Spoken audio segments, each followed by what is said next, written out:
देखा था कि सुचाओ नींद में लिंजी लू के बेड में सो जाती है। तीसरे पार्ट के स्टार्टिंग में हमें दोनों बेड पर साथ दिखाए जाते हैं। सुचाओ के लिंजी लू पर टांग रखने से उसकी नींद खुल जाती है और वो उठाता है तो वो नहीं उठती। तभी हमें उनकी छोटी सी पास्ट की मेमोरी दिखाई जाती है। सीन प्रेजेंट में आता है और लिंजी लू सुचाओ से परेशान होकर बेड से उठकर सोफे में सो जाता है। सुबह होती है जहाँ लिनज़ीलू उसे उठाने जाता है और वो चिल्लाने लगती है और वो उसे चिढ़ा रहा होता है कि वो उससे रात भर चिपक कर सोई थी। तो वो उसे कमरे में बंद कर देती है, लेकिन तभी मामा उसे सब सच बता देते हैं। सब ब्रेकफास्ट खाने आते हैं और सुचाओ लिनज़ीलू को खाने के बाद चिढ़ाती है कि रोज़ पे कैसा है, तो वो उल्टी करने लगता है। तब मामा उसे बोलते हैं कि वो ये सब सुबह ही लेकर आए थे। तभी मामा को लिनज़ीलू के डैड का कॉल आता है। तो चाओ कॉल लेकर रूम में बंद हो जाती है और लिनज़ीलू की खूब शिकायतें करती है। तो उसके डैड उससे कहते हैं कि उसके नुकसान का बदला उसे काम करवा कर लेना चाहिए। तो वो उसे काम पर साथ ले जाती है और स्टोर भी खुलवाती है और काम भी करवाती है। एक कस्टमर आते हैं जिनके जाने के बाद वो उसे काम बता रही होती है। तभी उसे कॉल आता है, जो कि वो उसका मूवी में काम करने वाला साथ का मेंबर होता है। वो उसे बता रहा होता है कि उसके साथ का जो भी मेंबर था वो नई नई सॉन्ग्स रिलीज़ कर रहा है, बल्कि वो उतना कैपेबल नहीं जितना लिनज़ीलू है। तो वो उसे उस बारे में सोचने की बातें करता है और वो उस कॉल को कट कर देता है। मामा आते हैं जिनका छोटा सा एक्सीडेंट हो जाता है, जिसमें उनकी गाड़ी भी खराब हो जाती है। सुझाव सोचती है कि आज वो लोगों के उधारी की वसूली करेगी। उसका स्टाइल काफ़ी क्रीपी लगता है। वो दोनों सुचाव और लिनज़ीलू साइकिल लेकर निकल जाते हैं।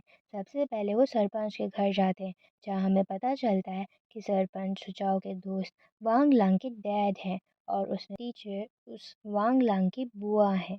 पैसे निकलवाने के लिए उन्हें मनाने लगती है, जिसके लिए वो थोड़ा-सा टाइम माँग रहे होते हैं। तभी सरपंच की वाइफ़ आ जाती है और वो लिनज़ीलू उनकी उधारी वाली बुक पढ़ने लगता है, जो गड़बड़ कर देता है और वो बताता है कि वो उधारी सारी सिगरेट्स की हैं।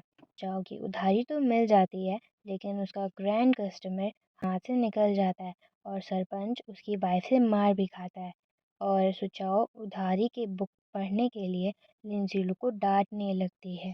सीन खेत की तरफ शिफ्ट होता है, जहाँ उसका दूसरा दोस्त फैंग, जिसके पास वो उधारी लेने जाती है, जहाँ कुछ काम तो नहीं बन पाता, लेकिन फैंग उसे बताता है कि अगर लिनज़ीलू उसके फार्म की ऐड करेगा तो फिर उसे पैसे मिल सकते हैं।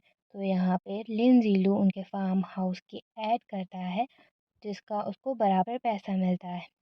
तीसरी दोस्त जिनजी के घर जाती है, जहाँ उसकी दादी उसके भाई की बड़ी साइड ले रही होती है।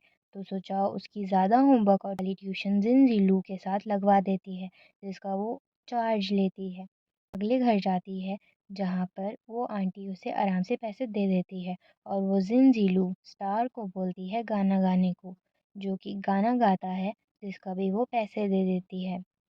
लिनज़ीलू इन सब से परेशान हो जाता है और वो उधारी की बुक झील के पास छिपा देता है, जिससे वो चाव ढूंढती है और वो बुक झील पर होने की वजह से भीग जाती है और सारा हिसाब खराब हो जाता है। उसे देखकर सुचाव रोने लगती है और वो रोते हुए आगे चली जाती है। हमें पता चलता है कि वो उसकी नानी की आखिरी निशानी होती है, जो कि अब खराब हो गई थी। इन घर की तरफ आता है, जहाँ अर्थ शेकर्स और उसके मामा बैठे होते हैं। तभी जिनजिलू आता है। सुचाओ गुस्से में चली जाती है। तो सुचाओ के दोस्त जिनजिलू से पूछते हैं कि आखिर बात क्या है। तो वो उन्हें बताता है बुक गीली होने की वजह से। सुचाओ के दोस्त जिनजिलू को उसके पास के बारे में बताते हैं। 6 साल पहले सुचाओ के मामा के अलावा अब सुचाओ का कोई भी नहीं होता। स्टोर और वो बुक उसकी नानी की आखिरी निशानी होती है। तो चाओ ने बहुत अच्छा बचपन नहीं देखा होता और वो अपनी लाइफ में काफ़ी स्ट्रगल करते हुए आगे बढ़ रही होती है। लिनजी लू को बुरा लगता है और वो जिनजी से पूछता है कि जब भी सुचाओ अपसेट होती है तो वो किस जगह पर जाती है। वो उस जगह पर जाता है और वो उसको मछली पकड़ता हुआ देखकर अडोर करता है और उसकी एक्शंस और थ्रिल्स देखकर हैरान भी हो जाता है। वो मछलियाँ पकड़ रही होती है और यहीं पर पार्ट 3 का एंड हो जाता है।